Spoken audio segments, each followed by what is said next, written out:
Improving communications between coworkers can sound like an impossible task. After all, you got these competing personalities and dynamics. How do you corral all that energy and get people rowing in the same direction? Well, today's guest has some tips. Stay tuned. This is Business Confidential Now with Hanna Hasl-Kelchner, helping you see business issues hiding in plain view that matter to your bottom line. Welcome to Business Confidential Now, the weekly podcast for smart executives, managers, and entrepreneurs looking to improve their business performance and bottom line. I'm your host, Hanna Hasl-Kelchner, and today I'm delighted to welcome a very special guest. He's Jerome Myers. Jerome has an interesting background. He's the founder and chief inspiration officer of two different ventures, DreamCatchers and the Myers Development Group. Recognizing that it's lonely at the top, he left corporate America to help people in positions of leadership live a more centered life and also to create opportunities for these top performers to connect with each other so they can develop solutions to their toughest challenges. What a treat to have him with us today. Welcome to Business Confidential Now, Jerome. And it's so good to be with you. Thanks for having me. Well, it's my privilege. It's my pleasure.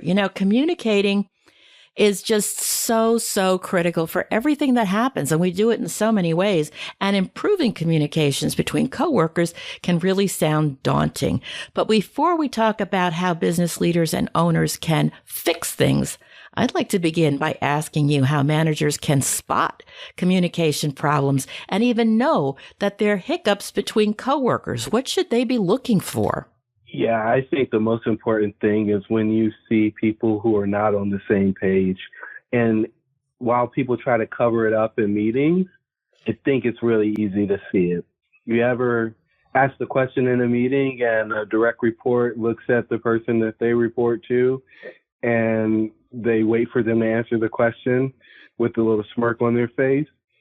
Or the other way around, where a manager is looking at a direct report hoping that they have the answer to the question that the leader in the room asked. And when that stuff starts happening, people start sending CYA emails, and there's a number of other telltale signs that give you this ideation that, hey, I need to dig a little bit deeper here to make sure that ideas are being communicated and expectations are clear. Well, that makes a lot of sense.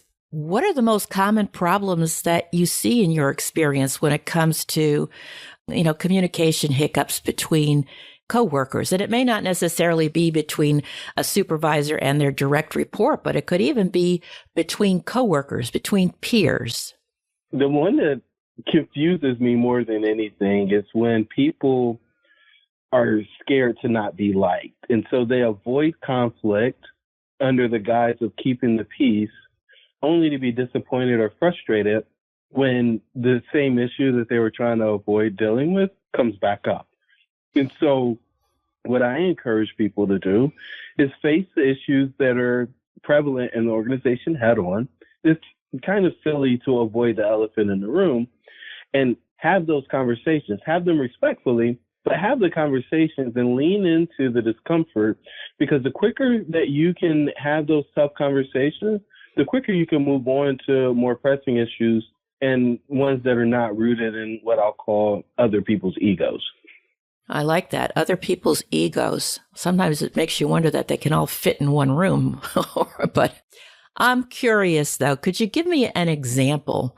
Because I'm sure some people are nodding their heads going, yeah, Jerome makes a lot of sense. But how do I do that?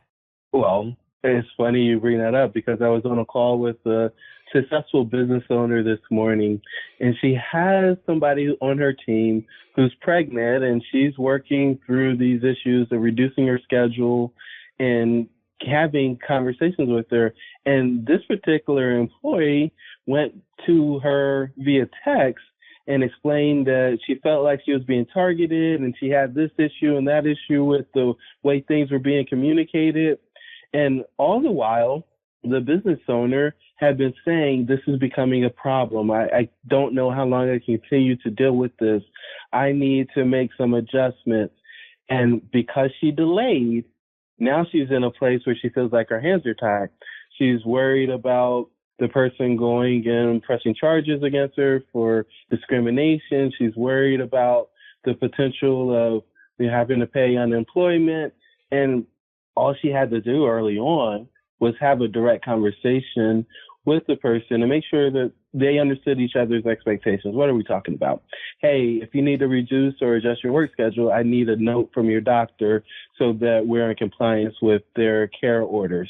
Hey, if you're feeling like you can't continue to work, then maybe you should take a leave of absence and we'll keep a position open for you so that after you have the baby, you can come back.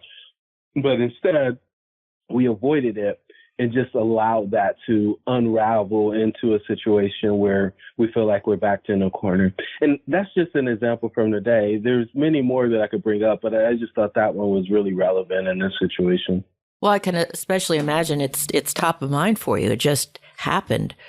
So what are some other common problems that pop up? I mean, not dealing with the elephant in the room is certainly one of them, but are there different types of elephants? Oh, I think there are baby elephants, and then there are mama and daddy elephants.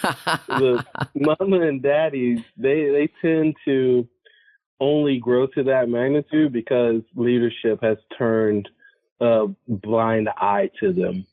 And they imagine that they're going to go away if they don't do anything.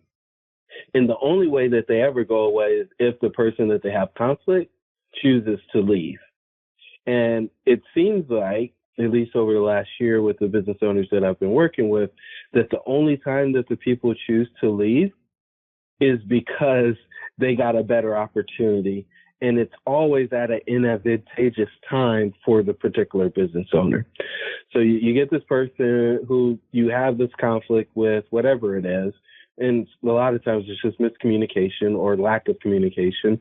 And they decide that they don't like them anymore for whatever reason, right?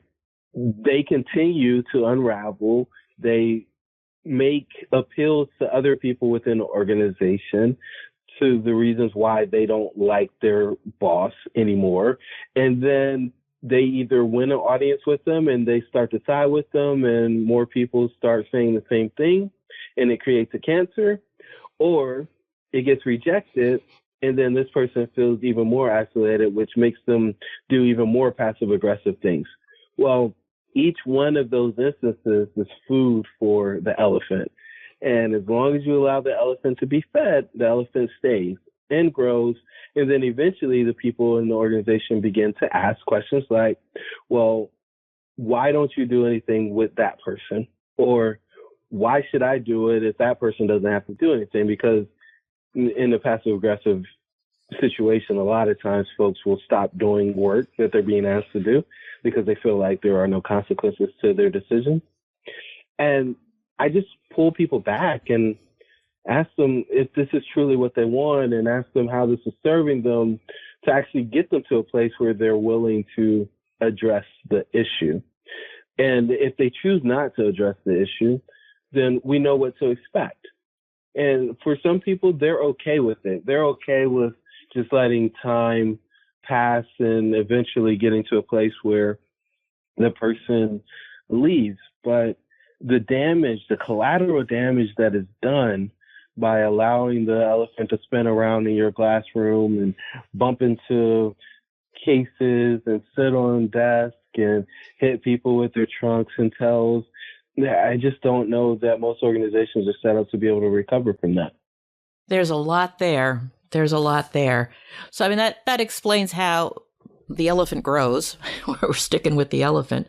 But what are some tips that you could give us for reducing the elephant? I mean, you gave us the example before of the pregnancy, the employee that was pregnant and, that elephant in the room was not being addressed.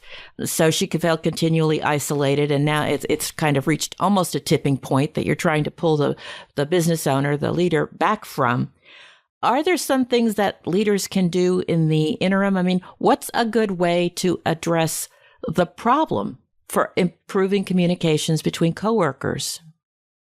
So there's a book that I really liked that we read in this program that I lead called the Leadership Bullpen. And it's a 2x2 graph, and I guess every MBA thing is a 2x2, right? And in these 4 quadrants, they label the communication styles that a lot of people have. And in those communication styles, it has the natural falls. And the name of the book is the quadrant where we want to have the most conversations is radical candor, right? And so with radical candor, you care deeply about the person and you're willing to challenge them in the conversation. And so that is the goal. We have to care about the other human beings that we're engaging with, so much so that we won't allow inappropriate things to be done by them within an organization that's negatively impacting or hurting their peers, coworkers, or even the people who are up or down line of them.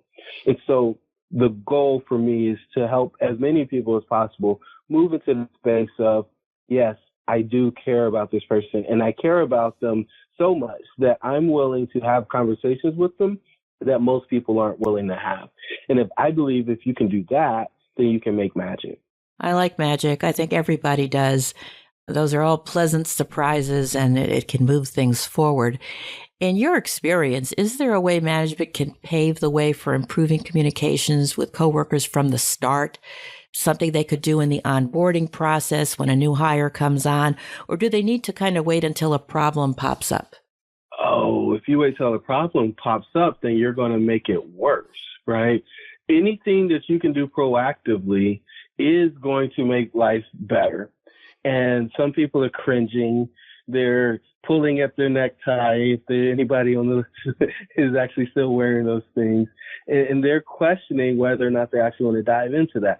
But I can assure you, if you can cut the thing off at the pass instead of just letting it run its course, you will eliminate the collateral damage, get rid of the cancer before it becomes a tumor and just tanks the business, and get yourself in a position where you're respected because you're seen as somebody who's willing to proactively lean into the pain, the proverbial pain. I don't know that there is real pain in having a conversation, but you're willing to go into the pain, challenge it, and then come up with a solution so that everybody there, especially those who aren't there for the negative theatrics, are protected. Because I think that's what our job is as leaders, is to protect people who are left in our care from folks who would do them harm. And there are people, if not checked, that will do harm to our team. Well, I think you're right. That is a leader's responsibility as part of their asset stewardship to, not depreciate the value of their employees by, letting them feel less than. And certainly not having good communication skills is one way to do that. But I have a feeling that some leaders, business owners, are afraid to tackle some of these tough questions because they're not sure the emotional blowback they may be getting from employees. What advice do you have for them? So if you're a leader, there's going to be some people who aren't happy with what you do. But everybody being happy with you is not leadership. At best, it's management, but I don't think it's management either, because you're not actually getting people to move to a new place.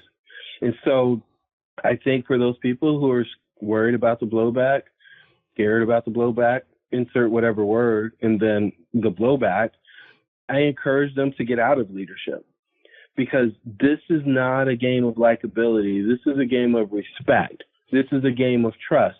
And if your followers are not in a place where they trust or respect you, then your influence is dramatically diminished and you're not effective in the space that you're in. Now, does that mean that you have to be a bull in a china shop? I don't think so. Does that mean that you shouldn't be kind and understanding? I don't think so. I think you can do those things, add in compassionate, and challenge people directly, and be able to communicate to folks what needs to be done, when it needs to be done, and maybe you give them the liberty on how they get it done. But as long as everybody understands what the plan is, then you can move as a unit, move as one, even though you are a group.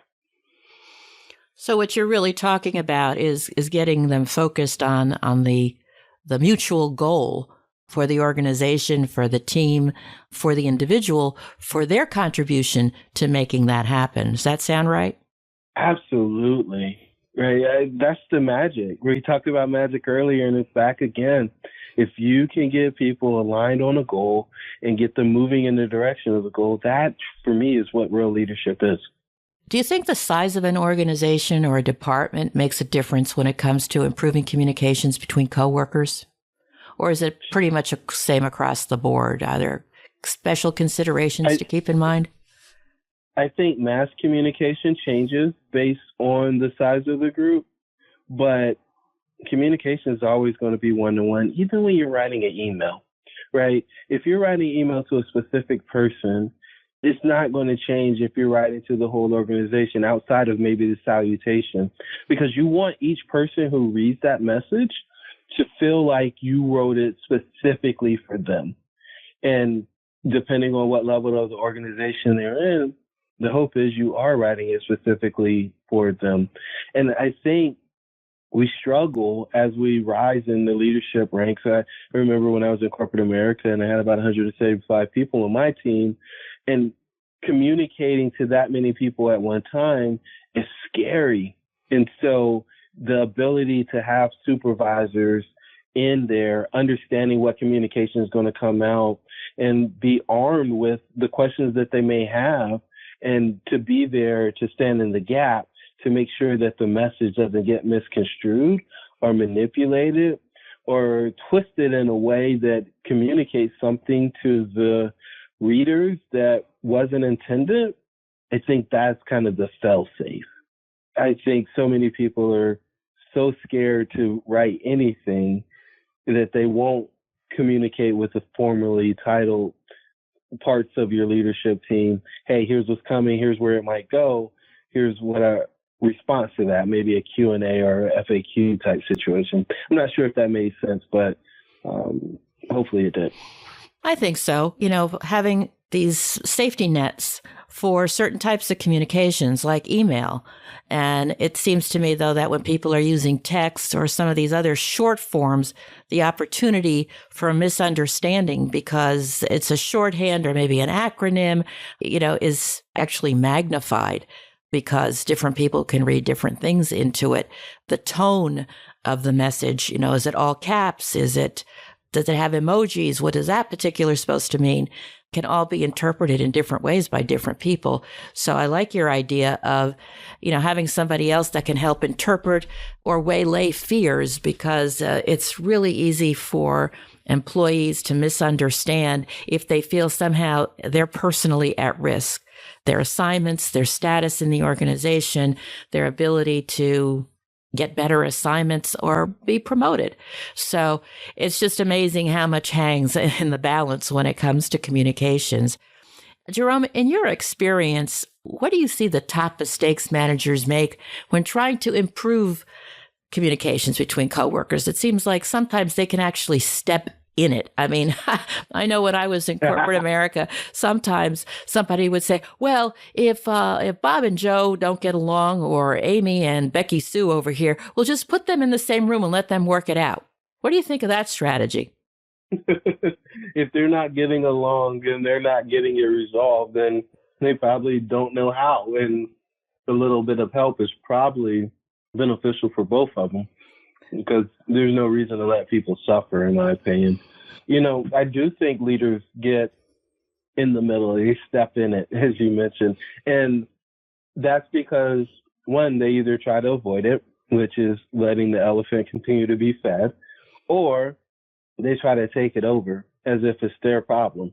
And I don't know that they need to take it over, but I do think they need to help them officiate or move through the process. Maybe it's mediate instead of officiate through this process, so that they can actually come to an understanding. Right or wrong, I believe that the majority of the issues that people are dealing with are misunderstandings. I think people are fighting through challenges only because there was a misread. Either somebody read something through a lens that was misguided, or the other end of that, of the person wrote something, left some important words out, or made some type of an assumption that wasn't valid.